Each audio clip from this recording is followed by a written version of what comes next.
Singh physics classes में आप सभी दोस्तों का हम स्वागत करते हैं। दोस्तों, इसके पहले हम कक्षा 9 के सिलेबस के बारे में बात किए हुए थे। आज हम कक्षा 10 के सिलेबस के बारे में बात करेंगे। तो आज हम बता दें कि कक्षा 10 के सिलेबस में आज हम भौतिक विज्ञान पढ़ेंगे। भौतिक विज्ञान में यानी कि फिजिक्स भौतिक विज्ञान में आज हम पहला लेसन पढ़ेंगे। पहला लेसन में हम दो हेडिंग के बारे में बात करेंगे कि प्रकाश किसे कहते हैं और प्रकाश का परावर्तन किसे कहते हैं। प्रकाश का परावर्तन किसे कहते हैं। तो यहाँ पे हम दो हेडिंग के बारे में बात किए हुए हैं।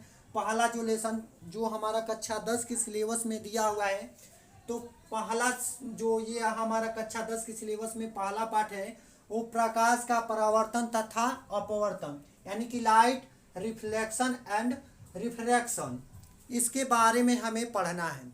कक्षा 10 के सिलेबस में हमें प्रकाश का परावर्तन और तथा प्रकाश का अपवर्तन के बारे में पढ़ना है, जिसमें हम क्रम से चलते जाएंगे कि प्रकाश का परावर्तन किसे कहते हैं और प्रकाश का अपवर्तन किसे कहते हैं। तो हमारे वीडियो में जुड़े रहिएगा और हमारा वीडियो पसंद आए तो चैनल को ज़रूर सब्सक्राइब कीजिएगा। और देर न करते हुए चलते हैं हम इन दोनों प्रश्नों को समझने के लिए कि प्रकाश किसे कहते हैं और प्रकाश का परावर्तन किसे कहते हैं। खूब अच्छे से समझने का प्रयास कीजिएगा। हमने यहाँ पे एक बात लिख चुका है यहाँ पे कि प्रकाश ऊर्जा का वह रूप है। एक बात हमारा सुनिएगा, प्रकाश ऊर्जा का वह रूप है। यहाँ पे एक लाइन यहाँ पे हमने लिखा हुआ है कि प्रकाश ऊर्जा का वह रूप है जो हमारी आँखों में दृष्टि की संवेदना उत्पन्न करती है। मतलब कि जब तक प्रकाश की रोशनी हमारी आँखों पे नहीं पड़ेगी तब तक हम किसी वस्तु को नहीं देख सकते हैं। इतना का मतलब होता है कि जब तक प्रकाश की रोशनी हमारे आँखों पे नहीं पड़ेगी तब तक हम किसी वस्तु को नहीं देख सकते हैं। ये परिभाषा बहुत ही इम्पोर्टेंट है। एक कक्षा 10 के सिलेबस में 1 नंबर या 2 नंबर में पूछ देता है।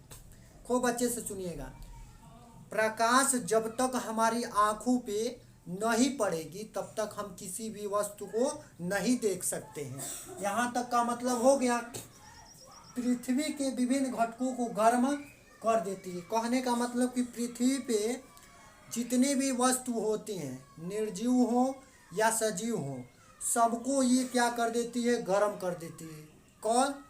तो प्रकाश की जो होती है, जिसमें प्रकाश में जो ऊर्जा होता है वो गर्म कर देता है। अब एक बात और यहाँ पे एक कंडीशन हम आपको बताएंगे कि जब कोई वस्तु कमरे में रखी होती है और कमरे में अंधेरा होता है तो दिखाई नहीं देता है, तो हम क्या करते हैं, कोई टार्च जलाते हैं या कोई मोमबत्ती जलाते हैं तो क्या होता है, प्रकाश उत्पन्न होता है। प्रकाश उत्पन्न होने के बाद क्या होता है कि वो हमारे आँखों के पास आने लगता है। क्या टार्च की रोशनी हो या मोमबत्ती का रोशनी, तो हमें अंधेरे कमरे में रखी वस्तु क्या होने लगती है, दिखाई देने लगती है।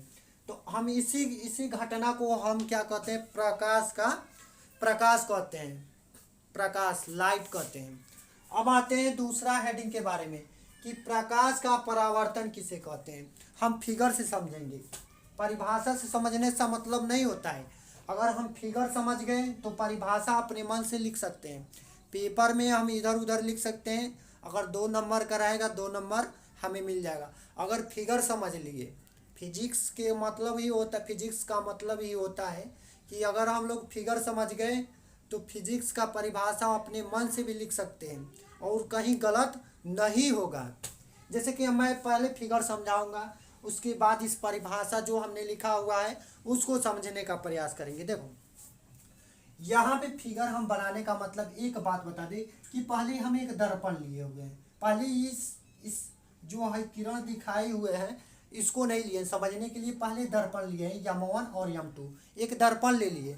और दर्पण के जो ये P वाला बिंदु दिखाई दे रहा है इसका हम नाम अभी बताएंगे क्यों यहाँ पे P हम रखे हुए हैं।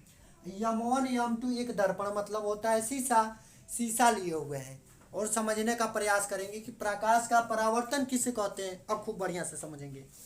यहाँ पे जब हम दर्पण लिए हुए तो एक तरफ जो इधर वाला ये भाग ऐसे किए हुए हैं, इसको करने का मतलब ऐसे किए हुए हैं, इसका मतलब यह कि ये पेंट किया हुआ भाग है, पेंट किया हुआ भाग है। और शीशा का इधर जिधर हम फेस देखते हैं, इधर से हम फेस देख रहे हैं, मतलब कि अगर आपतित किरण इधर से आ रही है, इस दर्पण पे आपतित किरण आ रही है, तो जब तक ये आपतित किरण कब यहाँ से मुड़कर इधर चली जाएगी, जब तक इधर पालिश किया हुआ भाग नहीं होगा। अगर यहाँ पे पालिश किया हुआ भाग नहीं होता तो ये आपतित किरण इधर चली जाती, उसी माध्यम में चली जाती जिस माध्यम से ये आई है। अगर ये आपतित किरण ये आ रही है तो यह यहाँ से दूसरे माध्यम में चली आएगी। इसके पहले थोड़ा सा हम गलत बोल दिए थे कि यहाँ पे आपतित किरण आ रही है तो यह पहला माध्यम है। दर्पण से इधर वाला भाग देखा जाए, खूब अच्छे से समझिए, ये दर्पण से इधर वाला भाग जो हमारा दिखाई दे रहा है ये आपतित किरण वाला भाग है, और दर्पण के इधर वाला भाग है जो ये हमारा पहला माध्यम है। यहाँ पे जो आपतित किरण है ये हमारा पहला माध्यम है, और दर्पण के बाद वाला दूसरा माध्यम है। तो यदि यह दर्पण कलई नहीं किया होता या पेंट नहीं हुआ होता, अगर यहाँ यम1 और यम2 अगर पेंट किया हुआ भाग नहीं होता तो यह आपतित किरण जो पहला माध्यम में आया है वह दूसरा माध्यम में उसी तरह चला जाता, सीधे ही चला जाता, यानी कि ये प्रकाश के किरण इधर चला आता। और प्रकाश का किरण जब इधर चला जाता, आपतित किरण जब इधर चला जाता तो हम कहते कि यह प्रकाश का परावर्तन नहीं है।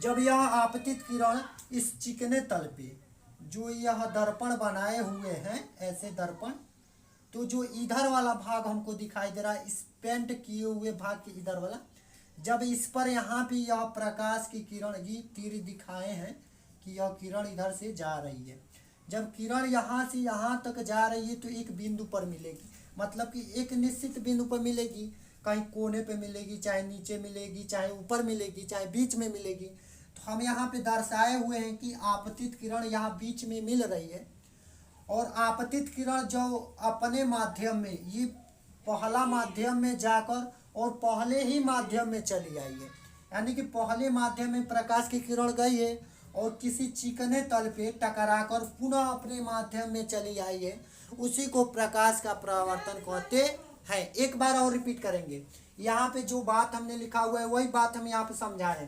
प्रकाश का किसी चिकने व चमकदार पृष्ठ से टकराकर उसी माध्यम में वापस लौट आना प्रकाश का परावर्तन कहलाता है। वही चीज़ हम यहाँ पे समझाएं कि यह जो प्रकाश का आपतित किरण है वो इस पृष्ठ से, ये जो हमारा पृष्ठ यम1 और यम2 एक दर्पण लिए हुए हैं, इसका इधर वाला पृष्ठ क्या कैसा है, तो एक तरफ पृष्ठ देखा जाए तो ये इधर वाला जो पृष्ठ हमारा दिखाई दे रहा है वो पेंट किया हुआ भाग है, और इधर वाला देखा जाए तो पालिश वाला ये चिकना तल है, इधर वाला चिकना तल है। तो इधर से आपतित किरण गई है और पुनः अपने ही माध्यम में परावर्तित होकर चली आई, मतलब कि गई है और फिर परावर्तित होकर चली आई है। इसी घटना को हम प्रकाश का परावर्तन कहते हैं। तो दोस्तों, यदि हमारी वीडियो पसंद आया होगा तो लाइक शेयर कमेंट जरूर कीजिएगा और अपने दोस्तों में शेयर जरूर कीजिएगा।